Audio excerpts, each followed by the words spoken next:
पश्चिम बंगाल का चुनाव प्रचार अभियान जिस तूफानी गति से शुरू हुआ था, चुनाव के अंतिम चरण में उतना ही धीमा पड़ गया।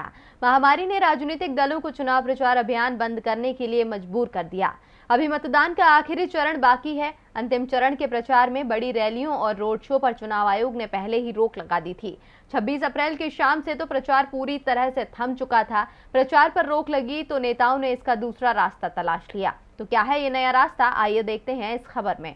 महामारी ने पिछले एक साल से देश भर पर कब्जा जमाया हुआ है। पहली लहर के बाद जैसे तैसे हालात संभले, लेकिन दूसरी लहर ने सब अस्त व्यस्त कर दिया। महामारी के बीच बिहार में विधानसभा चुनाव कराए गए थे, लेकिन उस समय संक्रमण की रफ्तार धीमी थी।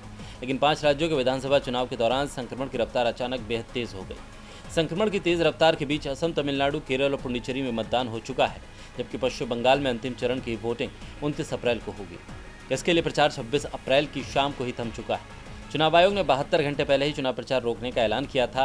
इससे पहले आयोग ने बड़ी रैलियों और रोड शो पर भी प्रतिबंध लगा दिया था, लेकिन नेताओं ने जल्दी ही चुनाव आयोग की इस रोक का तोड़ निकाल लिया। पश्चिम बंगाल विधानसभा चुनाव के आखिरी चरण की 35 सीटों के लिए होने वाले मतदान में राजनीतिक दलों का सबसे बड़ा सहारा सोशल मीडिया बना। चुनाव प्रचार बंद होने के बाद भी सोशल मीडिया के जरिए मतदाताओं के बीच बढ़त बनाने की कोशिश हो रही है।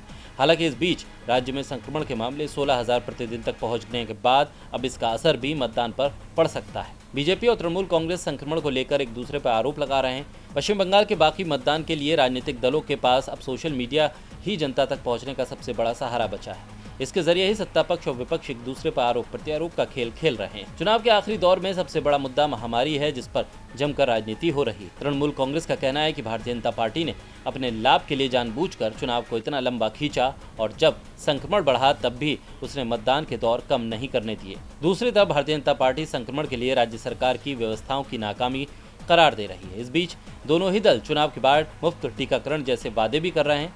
अब देखना होगा कि नेताओं का यह तरीका किसके सिर पर ताज पहनाने में सफल होता है। डीवी लाइव की रिपोर्ट।